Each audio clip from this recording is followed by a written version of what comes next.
Assalamualaikum warahmatullahi wabarakatuh. Perkenalkan, nama saya Frans Setiawan, NIM 2111320050. Saya mahasiswa dari Universitas Islam Negeri Fatmawati Soekarno Bengkulu, Fakultas Usuluddin Adab dan Dakwah, Prodi Bimbingan dan Konseling Islam semester 3 B. Tugas Psikologi Dakwah. Baiklah, di sini saya akan menyampaikan materi saya, yaitu tentang psikologi dakwah. Yang pertama, menjelaskan pengertian psikologi dakwah secara etimologi dan terminologi serta tujuan mempelajarinya. Yang kedua, menjelaskan hubungan psikologi dakwah dengan ilmu-ilmu lainnya seperti ilmu sosiologi, ilmu psikologi agama, ilmu bimbingan konseling Islam. Yang ketiga, konsep manusia menurut psikologi dan konsep manusia menurut Islam, serta bagaimana sikap kita terhadap konsep-konsep tersebut dalam mengembangkan dakwah Islamiyah. Baiklah, di sini saya akan menjelaskan pengertian psikologi dakwah secara etimologi dan terminologi serta tujuan mempelajarinya. Secara etimologi, istilah psikologi ahli kata dari bahasa Inggris, psikologi berasal dari bahasa Yunani, yaitu terbagi menjadi dua, yaitu psiko dan logos. Psiko yang berarti jiwa dan logos yang berarti pengetahuan atau ilmu. Jadi, secara etimologi, psikologi diartikan sebagai ilmu pengetahuan atau ilmu jiwa. Sedangkan kata dakwah berasal dari bahasa Arab, yaitu da'a yad'u dawatan. Kata tersebut mempunyai kata menyeru, memanggil, mengajak, dan melayani. Selanjutnya, secara terminologi, psikologi dakwah merupakan sebuah cabang ilmu pengetahuan psikologi, dapat didefinisikan dalam berbagai variasi menurut unsur pendekatan dan metode kajiannya. Luasnya tujuan kajian dari individu psikolog. Tujuan mempelajari psikologi dakwah adalah memberikan pandangan tentang mungkinnya perubahan tingkah laku atau sikap mental psikologis.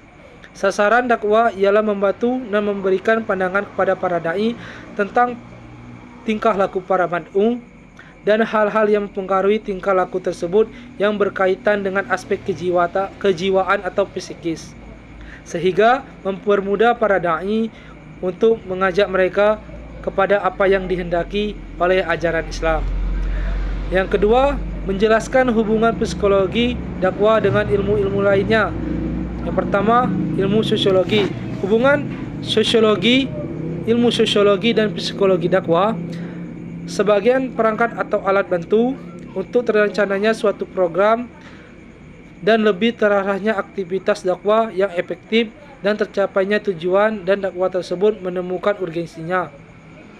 Oleh karena itu, pendekatan sosiologi dan pendekatan psikologi dakwah memiliki peran penting bagi para dai yang mengharap aktivitas dakwahnya meraih sukses dalam proses perubahan tingkah laku manusia dari gejala dan sikap yang cenderung menghancurkan moral umat, menjauh legialitas kehidupan yang baik, moralitas dan tanggung jawab, sehingga terwujudlah tata kehidupan yang damai. Selanjutnya, hubungan ilmu psikologi agama dengan psikologi dakwah, yaitu setiap umat muslim diwajibkan untuk berdakwah agar semakin banyak umat manusia yang beramal ma'ruf seperti yang telah disyariatkan dalam Islam dan menjauhi perbuatan munkar. Jika psikologi dakwah menguak apa yang melatar belakangi tingkah laku manusia yang terkait dengan dakwah, maka psikologi agama mencari besar-besaran keyakinan agama seseorang, mempengaruhi tingkah laku dakwah dilakukan terhadap orang yang belum mempunyai agama dan orang yang sudah mempunyai agama. Selanjutnya, ilmu bimbingan konsep Islam, konseling Islam dengan hubungannya psikologi dakwah, yaitu pada awalnya bimbingan konseling Islam lebih banyak dalam lapangan pendidikan, yakni ilmu yang digunakan untuk membantu siswa dalam menyelesaikan masalah.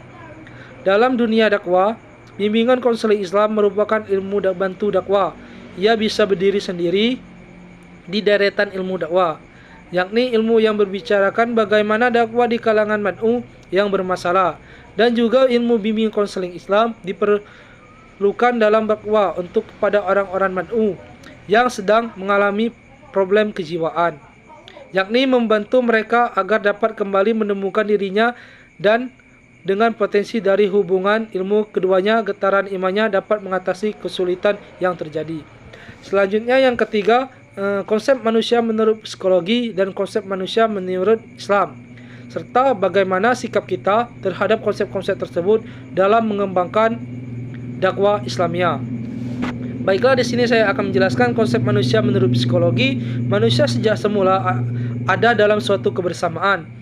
Ia senantiasa berhubungan dengan manusia-manusia lainnya dalam wadah kebersamaan, persahabatan, lingkungan kerja, rukun warga dan rukun tetangga, dan bentuk-bentuk relasi sosial lainnya. Dan sebagian partisipasi kebersamaan sudah pasti yang mendapatkan pengaruh lingkungannya. Tetapi sekalipun dapat mempengaruhi dan membagikan corak kepada lingkungan sekitarnya, manusia dilengkapi antara lain cita, rasa, karsa, norma, cita-cita, nurani sebagai karakteristik kemanusiaannya.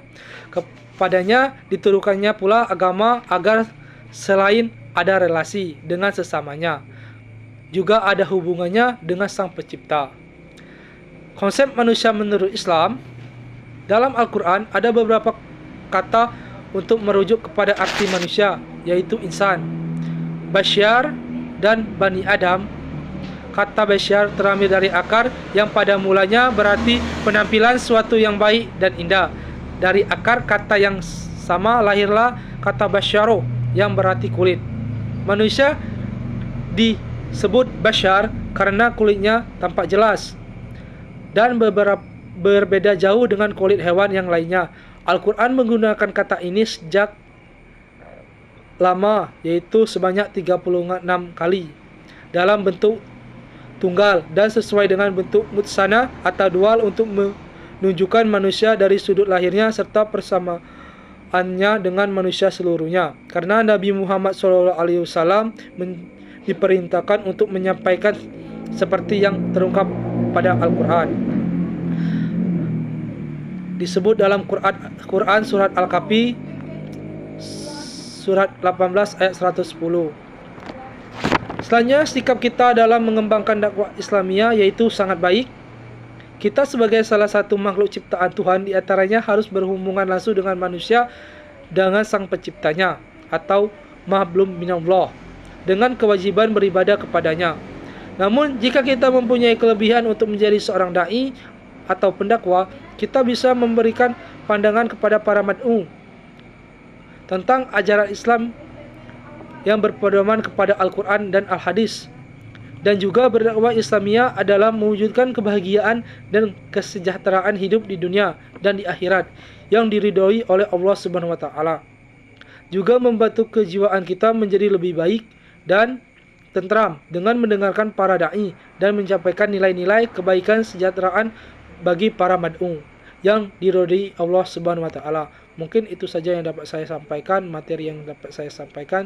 Sekian, terima kasih. Assalamualaikum warahmatullahi wabarakatuh.